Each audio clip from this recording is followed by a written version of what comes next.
Hello दोस्तों। तो आज हम फिर आप लोगों के सामने इंजेक्शन मोल्डिंग का टॉपिक लेके आए हैं। टॉपिक जो है कॉमन है। इंजेक्शन मोल्डिंग में होल्डिंग टाइम क्या होता है, वो कितना सेट करना चाहिए, सेट करने का तरीका क्या है, और गेट फ्रीजिंग या गेट सीजिंग क्या होता है, गेट सीजिंग और होल्डिंग टाइम का रिलेशन क्या है, इन दोनों में ऐसा क्या रिलेशन है उस पे बात करेंगे हम। उससे पहले कुछ बातें आप लोगों से शेयर करना चाहता हूँ। बातें यूं हैं कि जिंदगी में यदि आदमी का वक्त खराब होता है ना, तो कुत्ता भी भौंकता है तो भी ऐसा लगता है कि साला एडवाइस दे रहा है। तो वक्त इंसान खुद ही खराब करता है। किसी की राय लेके, अपना दिमाग ना यूज करके, बड़े बड़े लोगों से ज्ञान लेके, कोई ज्ञान किधर का देता है, कोई ज्ञान किधर का देता है, तो उस कंडीशन में हम पूरी तरह से कंफ्यूज हो जाते हैं कि हमें करना क्या है और क्या नहीं करना है।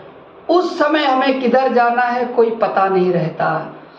तो इन बातों का ध्यान रखना है हमें। अपना भी वही है कि हम जो करें खुद सोच के करें, दूसरों के ज्ञान पे कम अमल करें। कोई ऐसा इंसान होता है जो आपको सही रास्ता बताएगा, अदरवाइज कई जगह तो आप लोग ऐसा भटकेंगे कि कहीं रास्ता नहीं मिलेगा दोबारा।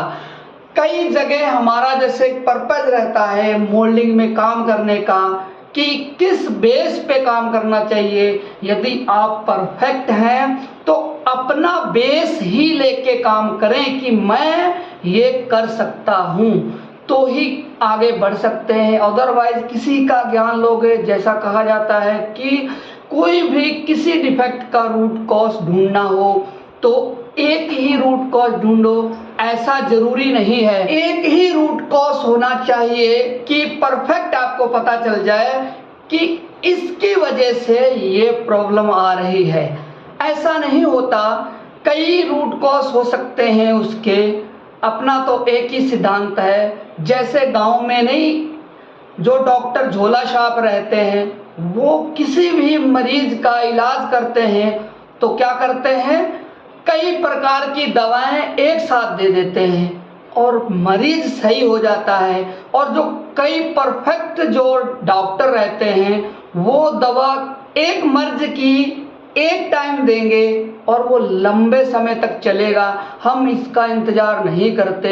यदि किसी पार्ट में डिफेक्ट आ रहा है तो हम 4-5 जो हमें पता है कि इसकी वजह से ये प्रॉब्लम हो सकती है तो वो एक्शन लेते हैं और रूट कॉज का इंतजार नहीं करते हैं कि हमें रूट कॉज ढूंढना है। मैं तो दवा दे देता हूँ एक झोला छाप डॉक्टर की तरह और प्रॉब्लम को सॉल्व कर देते हैं। बाद में नहीं देखते कि हमने किसकी वजह से सही किया। वो इन फ्यूचर अगर 3 आपने अटैक किए हैं, 3 रूट कॉज पे काम किया है, तो अगले टाइम उनको चेक भी तो कर सकते हैं। यदि वो प्रॉब्लम आती है तो 3 रूट कॉज या 4 रूट कॉज पे अगर काम किया है आपने, वो 4 रूट कॉज आप चेक करें, अगर सही है उसमें से किसी में प्रॉब्लम है तो आप उस पे अटैक करके नेक्स्ट टाइम अगर प्रॉब्लम आती है तो उसको रिजॉल्व कर सकते हैं। ऐसा नहीं कि एक ही रूट कॉज पे हमें प्रॉब्लम को रिजॉल्व करना है। अब बात करते हैं, जो मैं टॉपिक ले रहा हूं, इंजेक्शन मोल्डिंग में होल्डिंग टाइम और गेट सीजिंग क्या होता है। पहले बात करते हैं हम होल्डिंग टाइम क्या है और इसको कैसे सेट करते हैं।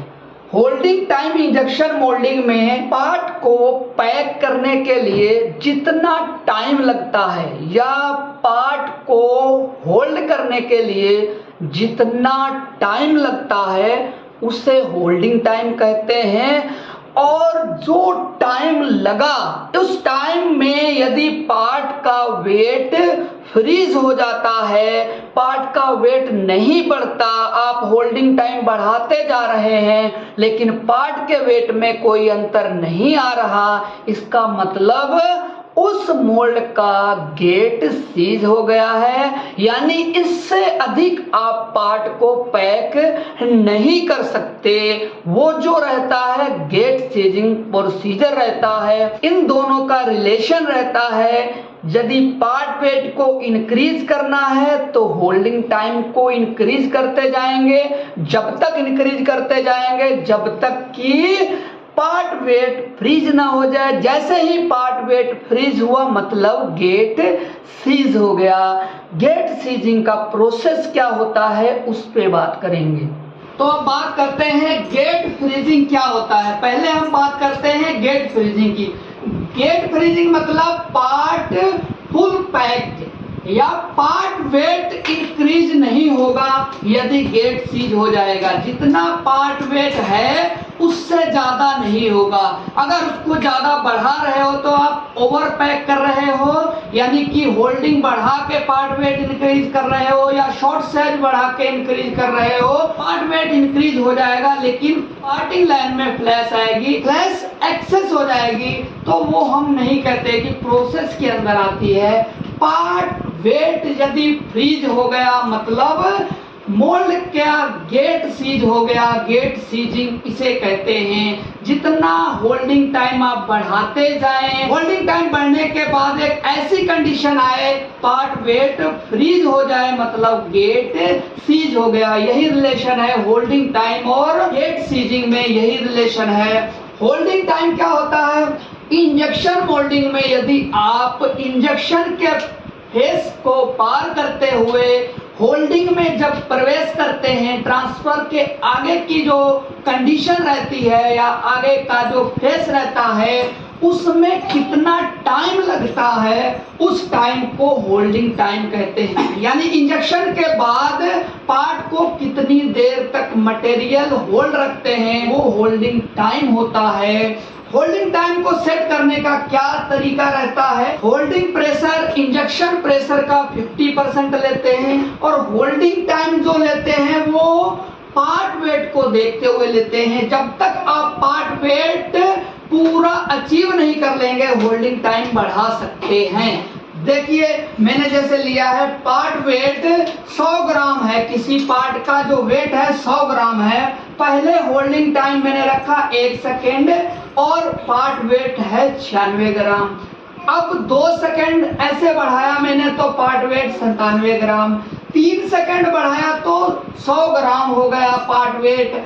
4 सेकेंड बढ़ाया तो 100 ग्राम ही है। 5 सेकेंड बढ़ाया तो 100 ग्राम ही है। यानी कि हम होल्डिंग टाइम जितना आगे बढ़ाते जाएंगे लेकिन पार्ट वेट में कोई बढ़ोतरी नहीं हो रही, मतलब कि गेट सीज हो चुका है और होल्डिंग टाइम मेरा जो लगना है वो 3 और 4 के बीच लगना है। तो हम मिनिमम होल्डिंग टाइम के अंदर ही पार्ट को सेट करेंगे तो 3 सेकेंड होल्डिंग टाइम हो गया।